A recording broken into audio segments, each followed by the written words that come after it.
In the autumn of 1888, in panic-stricken London, the following passage appeared in the East London Advertiser.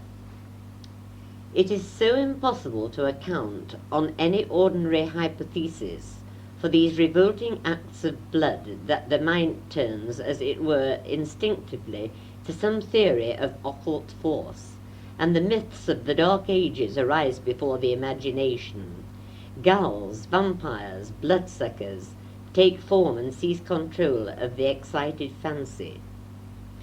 This extract demonstrates the facility with which any unexplained bloodshedding could be put down to vampire visitation. The source of these vampire attacks in Victorian London, the activities of Jack the Ripper. There were also personal contacts for Stoker to draw on. His longtime friend, Hall Caine, to whom Dracula is dedicated, to my dear friend Hommy Begg, Caine's Manx nickname, was one of Stoker's most potent sources of supernatural stimulation. Caine, a renowned novelist, was steeped in the folklore of the Isle of Man homeland, and he, Irving, and Stoker would while away many a night in earnest discussion of otherworldly topics. It has even been claimed that Stoker was a member of the occult Hermetic Order of the Golden Dawn, whose ranks included W.B. Yeats.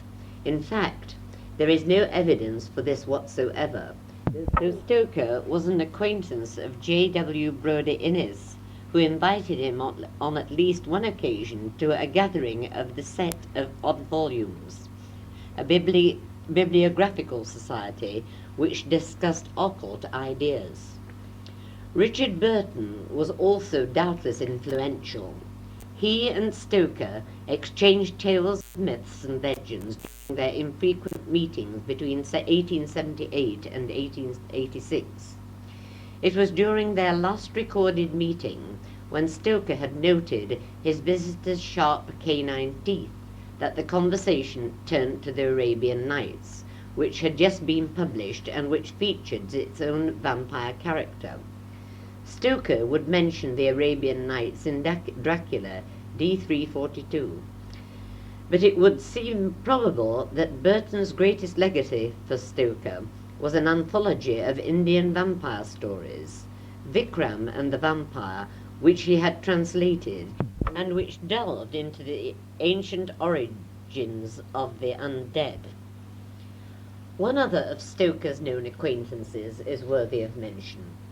Among his London neighbours was the celebrated poet and artist Dante Gabriel Rossetti. Rossetti's wife, Elizabeth Siddal, had died in 1862 from an overdose of laudanum, and had been buried in Highgate Cemetery, with a volume of poems that her husband had written to her, carefully wrapped in her long golden tresses. 7 years later he wanted them back, and friends exhumed the body by firelight in one autumn evening in 1869. The corpse was almost perfectly preserved, and the golden red hair almost filled the coffin.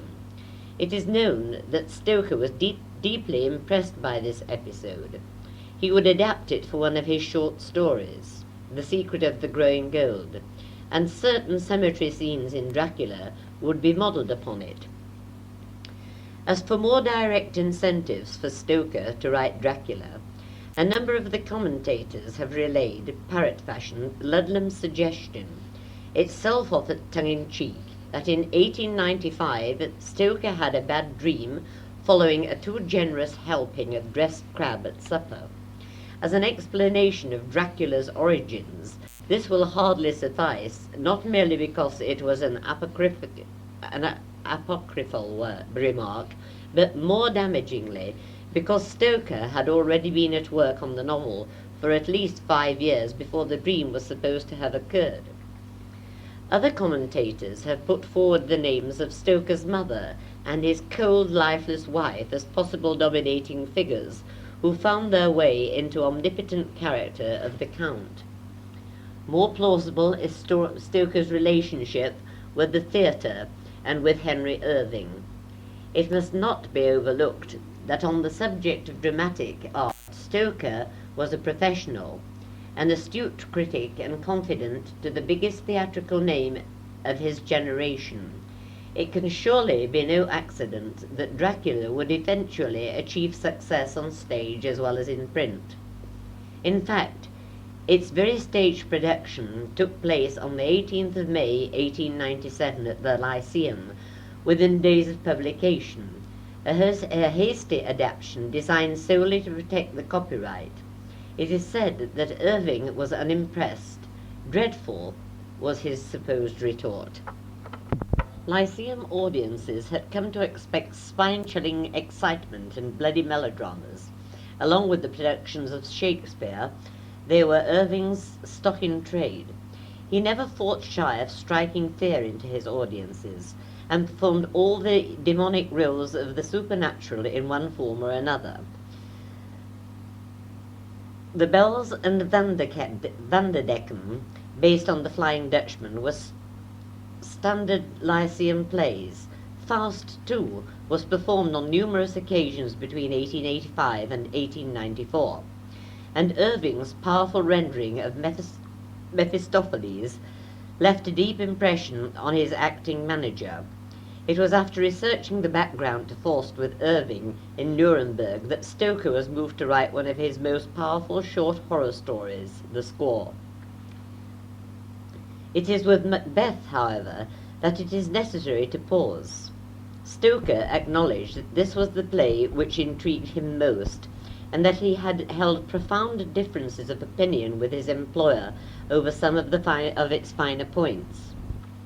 Irving had performed the leading part many times prior to meeting Stoker, but in the weeks preceding the 1888 Lyceum production, a great many hours had been spent debating the nuances of the central character.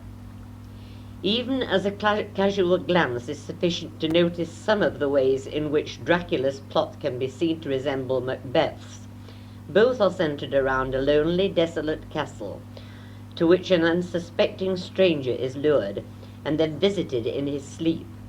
Both works have as their focus the personification of evil, not earthly, but supernatural evil. For Macbeth and Dracula each receive a kind of immortality as a result of their pacts with supernatural forces. This evil is portrayed as more fascinating and more potent than the powers of good arrayed against it. For Macbeth's ultimate downfall, like Dracula's, cannot totally be accounted for by the ingenuity of his enemies. It is, in both cases, their own schemes that sow the seeds of their destruction. The contest between good compared to evil is shown to be an unequal one, the gap emphasized by the representatives of the former being unable to trust one another, undermining their strength by concealing their thoughts. Furthermore, the evil which both works distill is in a very real sense dependent on the victim's complicity.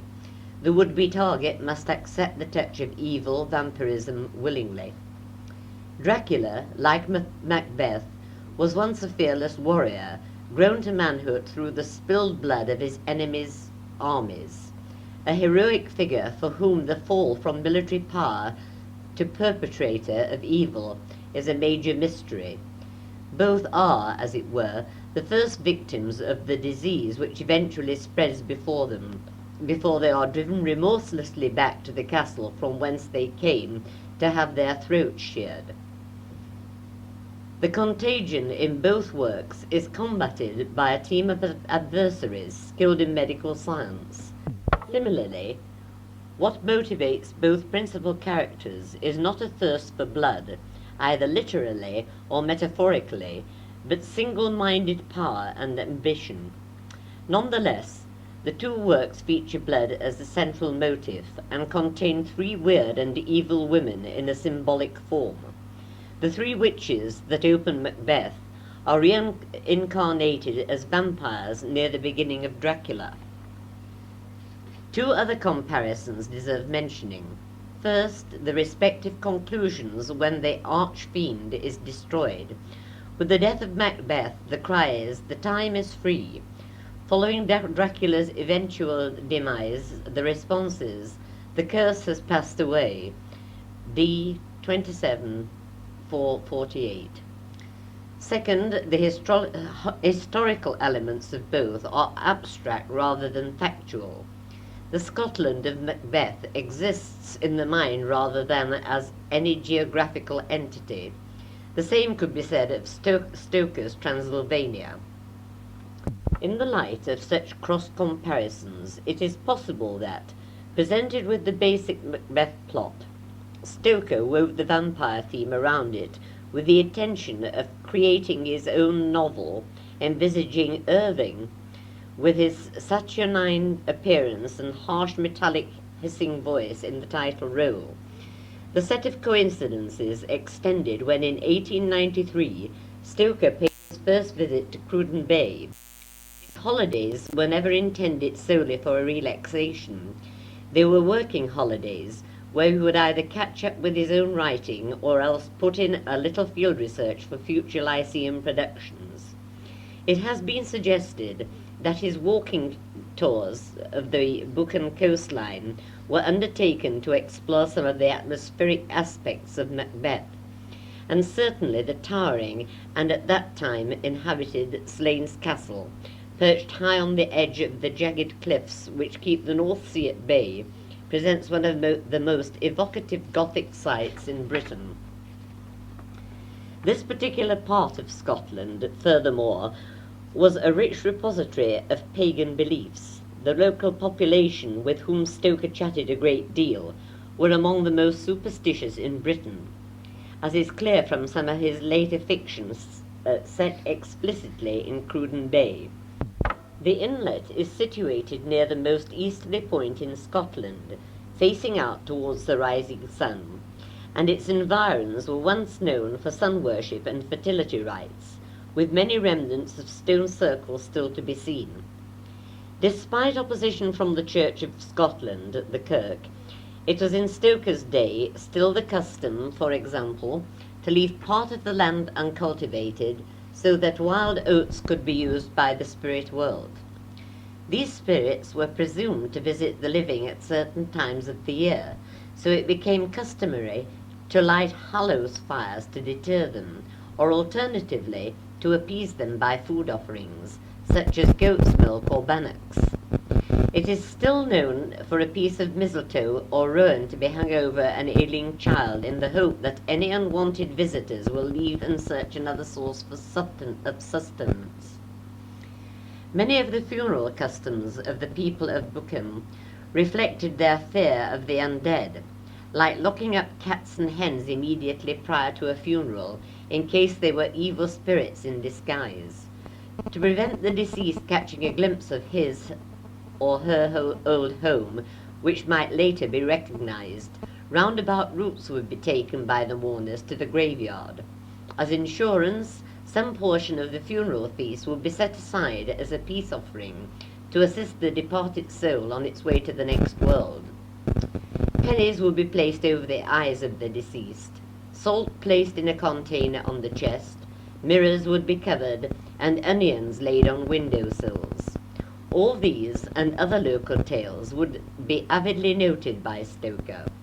Coincidence or not, following his discovery of Cruden Bay, a persistent theme of his fiction would be the returning of the dead to haunt the living. On the question of when Dracula came to be conceived, it is now possible to answer with greater confidence than was previously possible. For many years it had been assumed by Stoker's critics that because Dracula was released amid a batch of his published fiction between 1894 and 1898, it had been as hastily assembled and written as some of his other notoriously hack productions. It is still popularly believed that he began writing Dracula while holidaying at Cruden Bay in August 1895, completing it within a year in the odd moments he found free from Lyceum commitments, which allowed another year for it to appear in published form in June 1897. Connoisseurs of the novel, in contrast, have long felt that Stoker's meticulous regard for detail in Dracula is inconsistent with the notion of a rushed job, yet only with the serendipitous discovery in the 1970s of Stoker's working notes for the novel in a Philadelphia museum have their suspicions been vindicated. These notes, written in his own hand or typed, and some dated, not only reveal that Dracula was conceived at least as early as 1890, but also that Stoker was remarkably thorough in his research.